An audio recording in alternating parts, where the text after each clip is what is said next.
Hello, loyal viewers. It's Drake once more with Crime Story Diaries. Youth often brings breakthroughs, explorations, affection, triumphs, and failures. Yet not for all. For some teenagers, this period brings out humanity's most frightening facets, sometimes causing crimes that shock with cruelty and callousness. Today we delve into a horrifying tale. Just a couple years prior, Samantha Grigg lived a regular teen life. She had the opportunity to stand out for her exceptional vocal skills. She truly had talent, and every prospect of success. However, the night before her audition, her friend was discovered dead in the center of the street, and she was accused of his murder. On the evening of February 15th, 2014, a distress call reached police in Smallbath Township, Michigan. A man drove the road when in the darkness he accidentally spotted an unmoving fellow near the roadside. The lone driver encountered a disturbing scene along the dark country road, a man lying lifeless and exposed. Approaching with caution, it was clear the poor soul displayed no signs of life. Wasting no time, emergency services were alerted of the grim discovery. The dispatcher calmly guided the Good Samaritan to check for vitals and make the wounded man comfortable till medical help arrived. Blue lights flashed in the distance as first responders raced to save whom they could. Arriving with haste, they detected a faint flutter beneath the still chest. All efforts were made to resuscitate the fallen figure, performing chest compressions and breathing life back into the vacant lungs. Rushed to the hospital under lights and sirens, the fight continued for dominance over death. Though the team battled with fervor, their skills could not win out over the Reaper's scythe. With the dawn came the sad news. The Jane Doe had been declared dead despite round-the-clock care. Doctors were left puzzled by the absence of clear injuries explaining the demise. Only through scrutiny of clues on and in the body would knowledge be gained of how tragedy had struck. The autopsy shed light on the ordeal endured. Abrasions upon abrasion covered the corpse from head to toe. Broken fingers revealed a struggle, hints his end was likely violent. In the end, it was twin fractures of the skull that stole away the breath, leaving more questions than answers. Soon, they had gradually uncovered clues leading to identification of the unfortunate crime victim. Among his possessions were papers revealing this young person to be Dustin Frolka, a mere teenager of 19 years from the adjacent community of Owasso, Michigan. Born in June of 1994 to common folk, Dustin came from modest roots. The sympathetic family left bereaved by this tragedy consisted of caring mother Sherry Frolka and father Louis Hinkey, who doubtless would never have anticipated such a grim outcome for their boy. While their relationship had ended years prior, Dustin still enjoyed spending time with his father and stepmother. Having graduated high school, he began his sophomore year studying business management at Eastern Michigan University. However, his promising future was tragically cut short. Around the time of his college start, Dustin discovered he had an infant daughter from a past relationship. Though unmarried, he doted on his child from afar. Determined to provide stability, he dedicated spare moments to furthering his education and career in music. Under the stage name Dyfro, Dustin began to find local success, signing with an influential producer. Yet underneath the beginnings of achievement, trouble was mounting. Close friends noticed Dustin drinking more and using marijuana frequently. Legal issues emerged when he was arrested for possession in January. Expelled from campus housing, he moved in with associates. Concerns grew as Dustin tweeted about experimenting with hallucinogenic drugs. On the night of February 22nd, police arrived on scene to discover Dustin's body. His phone contained evidence of dealing sizable amounts of illicit substances. 3 teenagers, Terrell Bredernitz, Brendan Heim, and Samantha Grigg, were detained a week later in connection with the crime. Blood was found in Samantha's impounded vehicle, linking her to the events leading to Dustin's untimely demise. An investigation into Dustin's final days left more questions than answers about what caused his once promising path to suddenly spiral out of control. The talented young woman, Samantha Grigg, was a rising music star on the verge of success. However, Her promising career was tragically cut short due to the vicious actions of 3 callous teenagers. In Samantha's car, the police found a folded knife that could have been used in the brutal murder. Additionally, the vehicle reeked powerfully of marijuana when the girl was arrested. Furthermore, during the thorough search, the officers discovered other illegal drugs, items belonging to the victim, and musical equipment. The additional suspects were soon apprehended at their respective homes. The detained trio were connected through their shared attendance at the same high school. While one had recently graduated and started university, the second was nearing graduation, and Samantha had already completed her education. Phone records revealed that in the weeks leading up to the appalling incident, Samantha began communicating with the doomed rapper.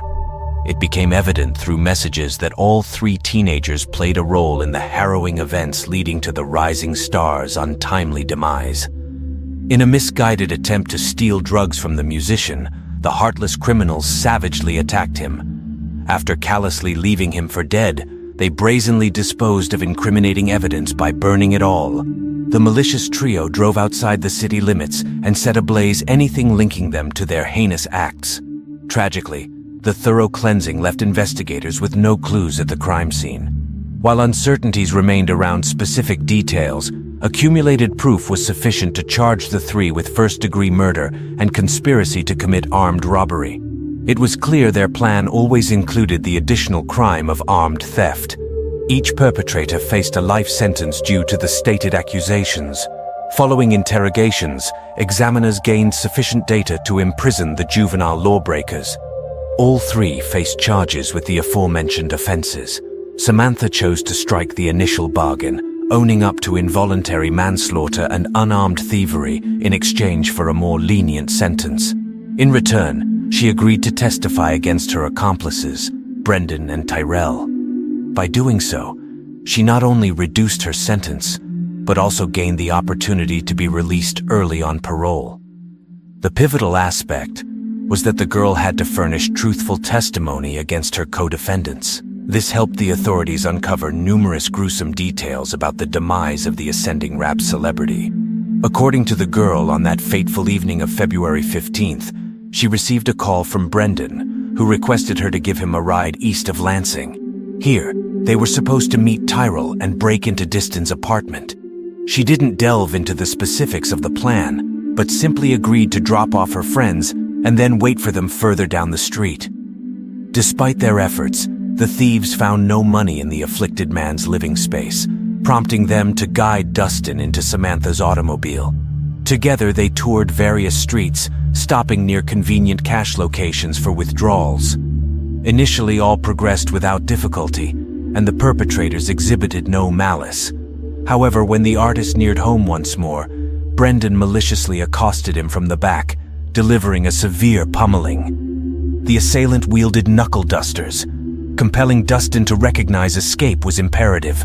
Forced to leap from the rapidly moving car at high speeds of roughly 100 kilometers per hour, he had suffered multiple impacts to the head previously, leaving no alternative but to hurtle himself from the rushing vehicle.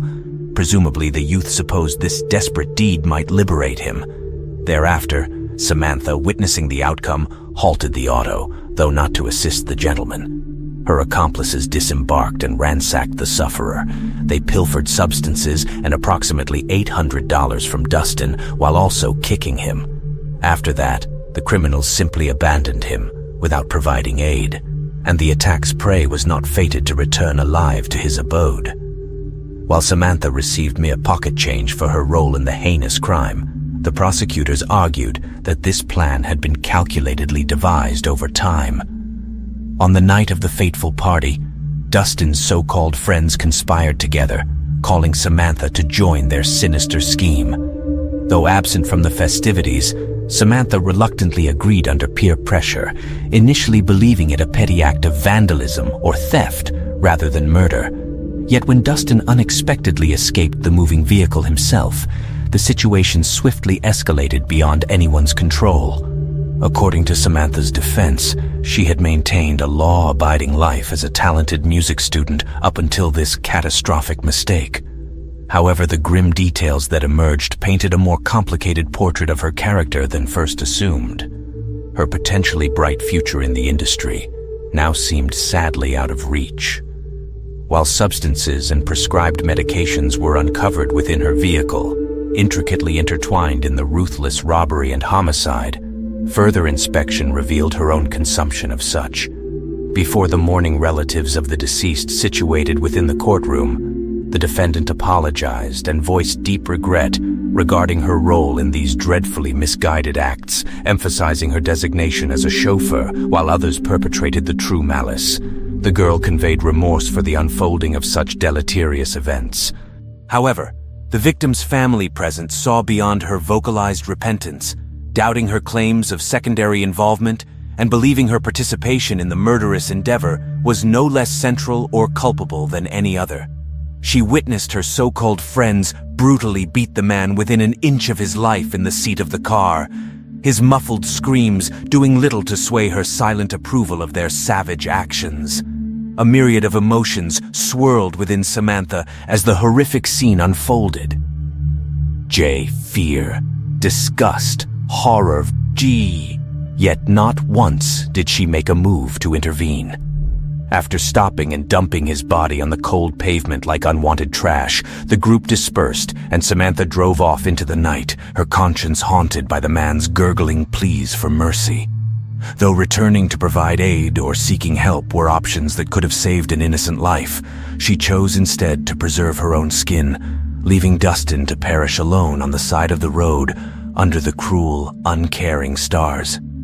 In her inaction, she helped snuff out a light that would never shine upon a daughter's face or bring joy to a grieving mother's heart. The double skull fracture was a mere formality. It was Samantha's cowardice that delivered the final, fatal blow. The victim's loved ones pleaded for the harshest punishment permissible by law against Samantha, despite no definitive evidence linking her directly to the killing. Throughout the witness statements, they centered primarily on the daughter, who would never again behold the extraordinary individual and gifted musician her father had been. Samantha possessed countless chances to avert the offense, to sway her confederates from their course, yet she failed to act. When these accusations rang out in the courtroom, the regretful young woman acquiesced with a bowed head, dabbing at her streaming eyes. Regardless, the departed's comrades believed the girl did not truly atone for her role in the reprehensible acts that stole away her father forever. The youthful performer expounded upon her designs following serving her phrase. She means to attend college and carry on examining music. Additionally, she hopes to advertise her efforts and assist adolescent individuals' progress in the musical path. However, this severely wounded the victim's lineage even more, as they harshly accused Samantha of depriving Dustin of the opportunity to accomplish all that he aspired to achieve. Before the verdict was conveyed, the adjudicator perused several letters from sympathetic people. Some believed in demonstrating compassion to Samantha Grigg, while others hoped she would spend the rest of her life in jail. One of the enthusiasts of the deceased rap artist wished for Samantha to burn in heck. As a result, the vibrant lead vocalist of the nearby rock band was sentenced to 15 years in prison. Dustin's family agreed with this punishment. However, they noted that they had hoped for a more severe response to the criminal act.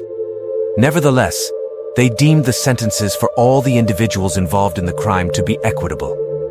After the crime, the young girl struggled with how to express herself on social media. Relatives of the victim felt her posts showed a lack of remorse, and that she was merely feigning regret in court in hopes of a lighter sentence. In one post, Samantha shared her excitement about a new tattoo symbolizing that cash rules everything around me. Just prior to her legal troubles, the talented musician had been scheduled for an important audition with a reputable music label. However, due to the incident, she effectively destroyed any prospects for a future career in music. But as the prosecution stressed when consulting with the grieving family, her role in the offense was too severe to simply forgive and forget. When Samantha turns 24, she will first be eligible to apply for parole. For now, this grim prospect is the most hopeful outcome she can envision. Unlike the local rock band's lead singer, some of her co-conspirators faced even graver legal consequences. Tyrell, well known to law enforcement from numerous run-ins at his apartment in the 14 months preceding the murder, managed to evade punishment for over 8 minor charges.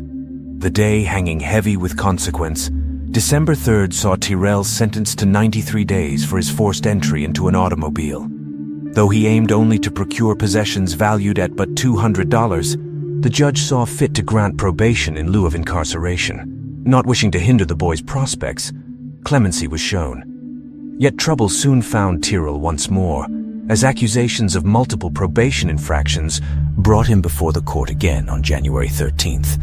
This time the judge delayed judgment until a subsequent hearing scheduled for the 24th of February. Between court appearances, the youthful lawbreaker managed through some unforeseen action to cross into forbidden territory, committing an act against Diston that should not have come to pass. Much discussion and outrage arose from the leniency exhibited previously by the presiding magistrate towards one with a history of brushes against justice, who as a troubled teen may have been better served by stricter handling, thus perhaps preventing the tragedy that followed. This regretful situation could have been avoided by heeding past warnings. The benevolent magistrate hoped maintaining open dialogue might guide the wayward youth onto a more righteous path. However, his troubled charge remained unwilling to reform, no matter the compassion shown. While locked in debate whether rehabilitation remained possible, tragedy struck in the form of a life taken too soon. In the courthouse, the boy's unreliability and contradiction in values were decried as leading directly to heartbreak. Despite opportunities to mend his ways, he failed to learn from prior transgressions and is now forever marked as a killer. The presiding official believed the boy incapable of true harm, but underestimated the darkness within. By not reassessing prior leniency, another fell victim to violence on February 15th. Interestingly, just 3 days prior, a victim of the adolescence reported Tyrell's actions to the police. Living underneath the juvenile's apartment was a woman who had grown frustrated by the trash being discarded from above.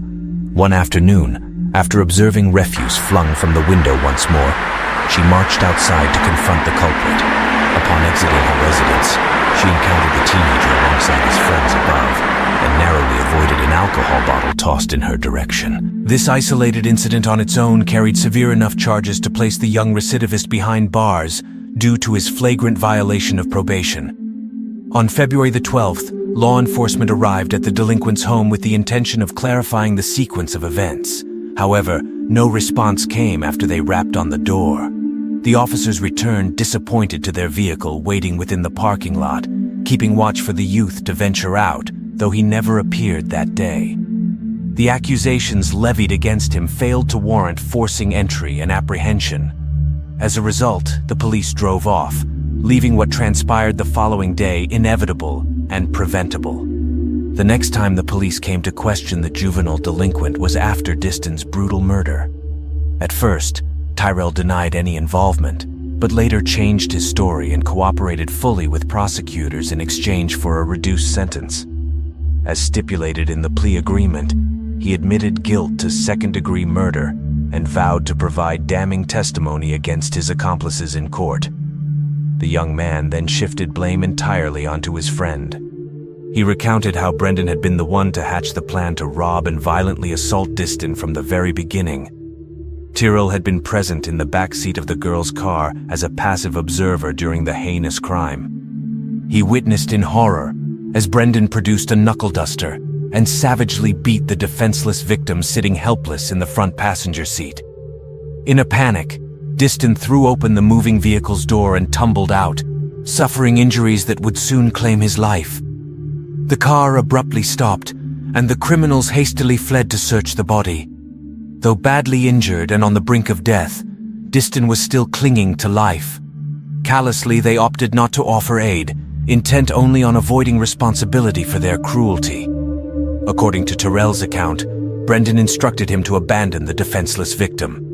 Rather than offering assistance, they removed some articles of his clothing in search of funds and valuables, stripping him even of his shoes. Thereafter, they hastily fled in Samantha's SUV. The perpetrators never summoned aid to try and preserve the victim's life.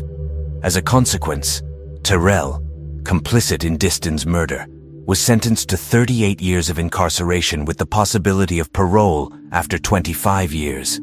He can first apply for release when he reaches 43 years of age. The 16-year-old adolescent Brendan also negotiated with the prosecution, admitting guilt to first-degree homicide. Despite being the youngest among the criminals, he was deemed the instigator of the murder according to testimonies of acquaintances.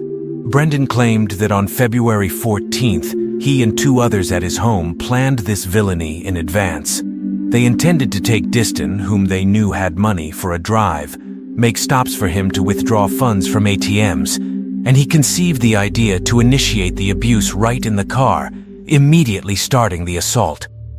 The remorseful teenager struggled to provide any meaningful justification for his role in the malicious attack. During their investigation, it was discovered that Brendan's guardians had planned to seek psychiatric evaluation due to his unpredictable behavior. They noticed their child was acting unusually and wanted to ensure all was well, but sadly arrived at this resolution too late. The 16-year-old Brendan received the harshest penalty, sentenced to 60 years imprisonment with a possibility of parole after serving 32 years. The youngest participant in the brutal act was transported directly to prison upon reaching the age of majority. Though satisfied with the punishments meted out to the male assailants, the victim's family felt the female received too lenient a consequence. Diston's mother found it impossible to comprehend the senselessness of this crime, as the trio shattered her life and the lives of all close to the victims with their random violence. To this day, all involved in the offense remain incarcerated. Please share your perspective in the comments. Also, tap the like button if you found this account intriguing, but spare a thought for the devastation wrought upon the victims and their communities. Thank you for your time.